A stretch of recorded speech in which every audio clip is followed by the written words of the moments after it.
কোরআনকে সাক্ষী রেখে কথাগুলো বলতেছি। আমার আশিকের সম্পর্ক দীর্ঘদিনের। আমাদের এই সম্পর্কের কথা আমাদের বাড়িতে জানতে পারার পরে তারা মেনে নেয়নি। আমি আমার আম্মুকে অনেক বুঝাইছি, তবু তারা মেনে নেয়নি।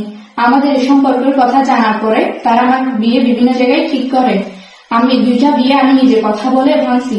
একজন প্রভাবশালীর সাথে বিয়ে ঠিক করে, আর একজন টিচারের সাথে বিয়ে ঠিক করে। এগুলো যখন আমি কথা বলে ভাঙছিরা জানতে পারে, 3য় নাম্বার বিয়ে চট্টগ্রামের একজন মাহিলা ছেলের সাথে বিয়ে ঠিক করে আমার অজান্তে।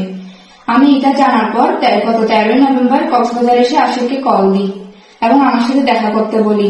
দেখা করে ওনাকে সবকিছু বলি। উনি সবকিছু বলার পরে আমাকে বাসায় চলে যেতে বলে। আমি ওনাকে 2টা অপশন দিই। আমি বলি যে আমাকে আপনার কাছে রাখতে হবে, নাহলে আমি আত্মহত্যা করলে তার দায় আপনার থেকে নিতে হবে। তাই উনি আমাকে বাধ্য হয়ে নিজের কাছে রাখে। আমরা ইসলামিক শরীয়ত মোতাবেক বিয়ে করি এবং আমরা এখন সুখে শান্তিতে আছি। আপনারা আমার পরিবার ও প্রশাসনের কাছে একটাই বিনীত অনুরোধ যে আমাদের কোন ধরনের হয়রানিমূলক কাজ না করবেন না। আমাকে যদি আশিকের কাছ থেকে আলাদা করতে হয় তাহলে আমার লাশ নিয়ে যেতে পারবেন, আর এর কারণে যদি আমাদের কিছু হয়ে যায় তাহলে এর দায়ভার থাকবে আমার পরিবারের উপর। আসসালামু আলাইকুম। আমার নাম তানসিনা জয়া। আমার বাবার নাম জয়নাল আবেদীন। আমার মায়ের নাম পারভিন আক্তার। আমাদের বাড়ি মহেশখালী পৌরসভার কুটিবিলাতে। আমি সাহেব চেয়ে সব জ্ঞানে। আসসালামু আলাইকুম। আপনারা বিষয়টা কিভাবে দেখবেন বা কিভাবে নেবেন সেটা জানি না। তানিশের সাথে আমার সম্পর্ক ছিল এবং সেটা আমার পরিবার অবগত, ওনার পরিবার অবগত। এখন আমি আমার বিদেশ যাওয়ার বিষয়ে সবকিছু ফাইনাল। আমি দীর্ঘদিন ধরে প্রায় ঢাকা ছিলাম। ঢাকা থেকে গত 10 তারিখ আমি কক্সবাজার আসি। এখান থেকে বাড়ি ছিলাম। বাড়ি থেকে 12 তারিখ কক্সবাজার চলে আসে আবার ঢাকা যাওয়ার উদ্দেশ্যে।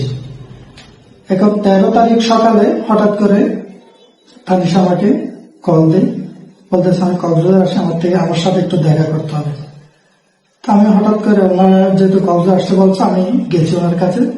যাওয়ার পরে সে বিস্তারিত বলে যে মানে আমার আমার জন্য বাড়িতে পারিবারিক ভাবে ওনারা আমার অজান্তে চট্টগ্রামের একটা মাহিনা ছেলের সাথে বিয়ে ঠিক করছে। এখন ওনারা আমাকে বিকালে চট্টগ্রামে নিয়ে যাবে বিয়ে করার জন্য। এখন আপনি যদি আমাকে না রাখেন, আমার হাতে 2টা অপশন, হয়তো আমাকে রাখতে হবে, নয়তো আমি আত্মহত্যার পথ বেছে নিব। এখন যদি আমি ওনাকে না রাখি, সে যদি কোনো কিছু করে এর দায়ভার আমার থেকে নিতে হবে। সে সরাসরি আমাকে কথা বলে। এই কথার পরে আমি বাধ্য হয়ে ওনাকে রাখি।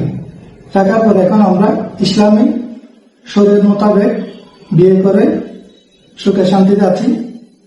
আপনারা কোনো ধরনের যাতে আমাদের অনাকাঙ্ক্ষিত কোনো কিছু হয়ে গেলে এর দায়ভার আপনাদেরই থাকবে। প্রশাসন এবং সবার প্রতি আমার একটা অনুরোধ, আমাদেরকে যাতে আপনারা মেনে নেন। আর